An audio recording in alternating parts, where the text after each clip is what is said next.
সরকার চিহ্নিত প্রশ্ন 290 খন্দকার আবু আশফাক, ঢাকা 1।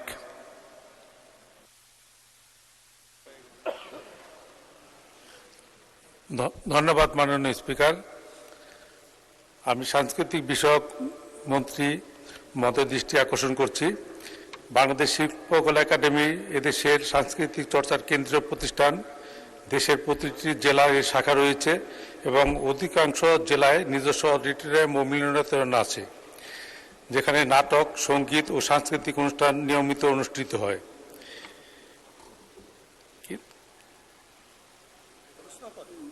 ঢাকা জেলা শিল্প কার্যালয় থাকলেও সেখানে কোনো অডিটোরিয়াম নাই, এ ব্যাপারে মন্ত্রীর দৃষ্টি আকর্ষণ করছি।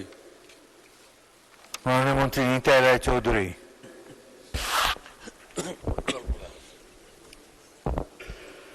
ধন্যবাদ মাননীয় সংসদ সদস্য এবং ধন্যবাদ মাননীয় স্পিকার।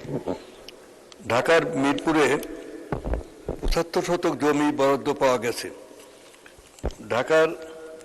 ঢাকা জেলা শিল্পকলা একাডেমি ভবনটি বাংলাদেশ শিল্পকলা একাডেমির প্রস্তাবিত 12টি জেলার শিল্পকলা একাডেমি ভবন নির্মাণ শীর্ষক প্রকল্পের অন্তর্ভুক্ত। আমাদের 12টির মধ্যে এটাও আছে।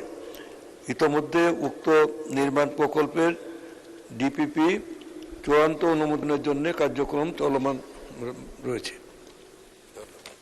ধন্যবাদ। জনাব আবু আশফাক, একটি প্রশ্ন করতে পারেন। ধন্যবাদ মাননীয় স্পিকার।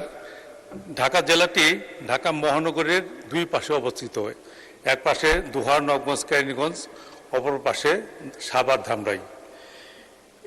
প্রায় 1.5 কোটি লোকের বসবাস এখানে, কিন্তু এখান থেকে ঢাকা শহরে এসে এই অডিটোরিয়াম ইউজ করাটা খুবই কঠিন।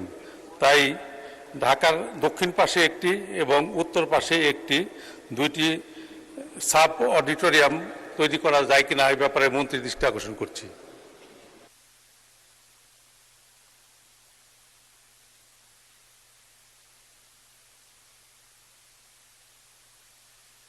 মাননীয় মন্ত্রী।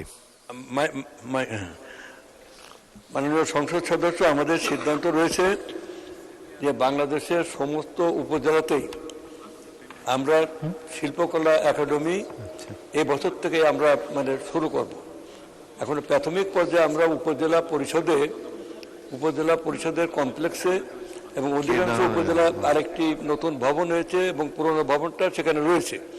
সেখানে সেই ভবনে একটা কক্ষকে বা 2টা কক্ষকে আমরা শিল্পকলা একাডেমির অন্তর্ভুক্ত করে এবং সেখানে নিয়মিত স্কুল, কলেজ এবং প্রাইমারি স্কুলকে বেশি গুরুত্ব দিয়ে ছাত্রছাত্রীদের এনে সেখানে আমরা নিয়মিত শিল্পকলা নানা দিকটা, সংস্কৃতির নানা দিকটা আমরা সেখানে পরিচালনা করব। এখানে যদি আপনার এলাকায় দোহার, নবাবগঞ্জ অথবা সাভার ওই অঞ্চলে যদি 2টা শিল্পকলা একাডেমি করার প্রয়োজন থাকে, নিশ্চয়ই আছে। সেখানে আপনার ওই উপজেলার থেকে নির্দিষ্ট পরিমাণটা জমি আপনাদের ব্যবস্থা করতে হবে।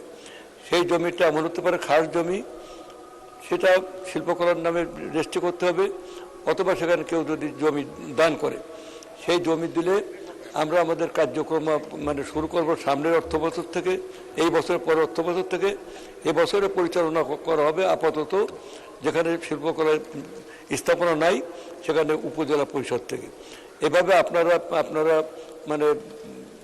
মন্ত্রণালয়েও যোগাযোগ করতে পারেন